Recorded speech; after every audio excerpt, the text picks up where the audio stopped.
क्या है नर्मदा नदी की उत्पत्ति की कहानी? जानें। इससे जुड़े इन रोचक तथ्यों के बारे में भारत में जब भी नदियों की बात आती है, गंगा और यमुना के बाद नर्मदा का नाम सबसे ऊपर होता है। न जाने कितनी धार्मिक प्रथाओं को खुद में समेटे हुए ये खूबसूरत नदी सदियों से बहती जा रही है और अपना पवित्र जल दूसरों तक पहुंचा रही है। चाहे अमरकंटक का घाट हो या ओंकारेश्वर का किनारा, ये नदी अपने आप में ही पवित्रता का प्रतीक है और हिंदुओं के बीच न जाने कितने समय से पूजी जाती रही है। यह नदी भारत के पश्चिम में बहने वाली सबसे बड़ी नदी है। यह नदी मध्य प्रदेश में स्थित अमरकंटक की पहाड़ियों से निकलती है। भ्रंश के कारण यह नदी भ्रंश घाटी में पश्चिम से पूर्व की ओर बहती है और यह नदी एक गहरे कंठ से होकर बहती है, जो इसके आसपास के स्थान को एक सुरम्य स्थान बनाती है।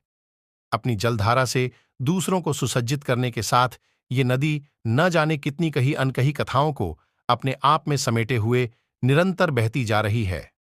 आइए जानें इस नदी से जुड़े कुछ ऐसे रोचक तथ्यों के बारे में जो आपने शायद पहले नहीं सुने होंगे। कहां से होती है नर्मदा की उत्पत्ति? नर्मदा नदी को रेवा के नाम से भी जाना जाता है। यह मध्य भारत की एक नदी और भारतीय उपमहाद्वीप की 5वीं सबसे लंबी नदी है। यह गोदावरी नदी और कृष्णा नदी के बाद भारत के अंदर बहने वाली तीसरी सबसे लंबी नदी है। मध्य प्रदेश राज्य में इसके विशाल योगदान के कारण इसे मध्य प्रदेश की जीवन रेखा भी कहा जाता है। यह उत्तर और दक्षिण भारत के बीच एक पारंपरिक सीमा की तरह कार्य करती है। यह अपने उद्गम से पश्चिम की ओर 1,312 किमी चलकर खंभात की खाड़ी अरब सागर में जा गिरती है। नर्मदा मध्य भारत के मध्य प्रदेश और गुजरात राज्य में बहने वाली एक प्रमुख नदी है। मैकल पर्वत के अमरकंटक शिखर से नर्मदा नदी की उत्पत्ति हुई है।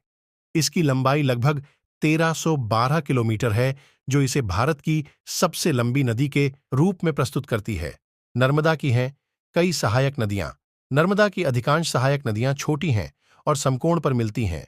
नर्मदा बेसिन देश के कुल भौगोलिक क्षेत्र का लगभग 3% यानी 18,796 वर्ग किलोमीटर में फैली हुई है। नर्मदा नदी की 41 सहायक नदियां हैं। बरनर नदी इसकी पहली बड़ी सहायक नदी है, जो बाईं ओर से नर्मदा में मिलती है। ये बंजार को बाईं ओर से और नीचे की ओर से प्राप्त करती है। नर्मदा नदी का स्रोत नर्मदा को रीवा भी कहा जाता है। यह मध्य भारत में है और 5वीं सबसे लंबी नदी है। नर्मदा का स्रोत नर्मदा कुंड है, जो मध्य प्रदेश के अनूपपुर जिले के अमरकंटक में स्थित है। नदियों की दिशा के विपरीत यह नदी उल्टी दिशा में बहती है और इसकी ये खूबी इसे सभी नदियों से अलग बनाती है। गोदावरी और कृष्णा के बाद नर्मदा तीसरी सबसे लंबी नदी है, जो पूरी तरह से भारत के भीतर बहती है। मध्य प्रदेश के लोग पूरी तरह से नर्मदा नदी पर निर्भर हैं। लोग नर्मदा नदी को मध्य प्रदेश की जीवन रेखा मानते हैं। यह भारत की प्रमुख नदियों में से एक है, जो ताप्ती और माही के साथ पूर्व से पश्चिम की ओर बहती है। यह मध्य प्रदेश 177 किमी, महाराष्ट्र 54 किमी और गुजरात 161 किमी राज्यों से होकर बहती है। नर्मदा से जुद्धी है एक पौराणिक कथा। नर्मदा नदी से जुद्धी एक पौराणिक कथा के अनुसार यह नदी एक कुंवारी नदी के रूप में प्रचलित है। इसकी पौराणिक कथा के अनुसार सोनभद्र और नर्मदा दोनों के घर पास थे और अमरकंटक की पहाड़ियों में दोनों का बचपन बीता। दोनों किशोर हुए तो लगाव और बढ़ा हुए एक दूसरे के प्रेम में पडीडीएच गए। दोनों ने साथ जीने की कस्में खाई, लेकिन अचानक दोनों के बीच में नर्मदा की सहेली जुहिला आ गई। सोनभद्र जुहिला के प्रेम में पड़ गया। नर्मदा को यह पता चला तो उन्होंने सोनभद्र को समझाने की कोशिश की, लेकिन सोनभद्र नहीं माना। इससे नाराज होकर नर्मदा दूसरी दिशा में चल पड़ी और हमेशा कुंवारी रहने की कसम खाई। कहा जाता है कि इसलिए सभी प्रमुख नदियां बंगाल की खाड़ी में मिलती हैं, लेकिन नर्मदा अरब सागर में मिलती है। आज भी यह नदी अन्य नदियों से विपरीत दिशा में बहती है, जो किसी आश्चर्य से कम नहीं है। सरस्वती नदी की कहानी।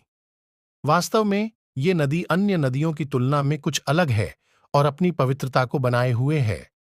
मान्यता है कि गंगा नदी के जल से स्नान करने से जहां भक्तों के कष्ट दूर होते हैं, वहीं नर्मदा मात्र से पुण्य फल की प्राप्ति होती है। अगर आपको यह लेख अच्छा लगा हो तो इसे शेयर जरूर करें।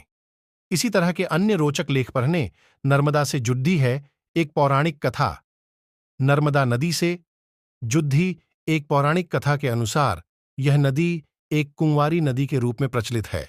इसकी पौराणिक कथा के अनुसार सोनभद्र और नर्मदा दोनों के घर पास थे और अमरकंटक की पहाड़ियों में दोनों का बचपन बीता। दोनों किशोर हुए तो लगाव और बढ़ा हुए एक दूसरे के प्रेम में पडडीडीएच गए। दोनों ने साथ जीने की कस्में खाई, लेकिन अचानक दोनों के बीच में नर्मदा की सहेली जुहिला आ गई। सोनभद्र जुहिला के प्रेम में पड़ गया।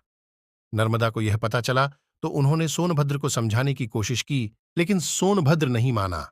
इससे नाराज होकर नर्मदा दूसरी दिशा में चल पड़ी और हमेशा कुंवारी रहने की कसम खाई। कहा जाता है कि इसलिए सभी प्रमुख नदियां बंगाल की खाड़ी में मिलती हैं, लेकिन नर्मदा अरब सागर में मिलती है। आज भी यह नदी अन्य नदियों से विपरीत दिशा में बहती है, जो किसी आश्चर्य से कम नहीं है।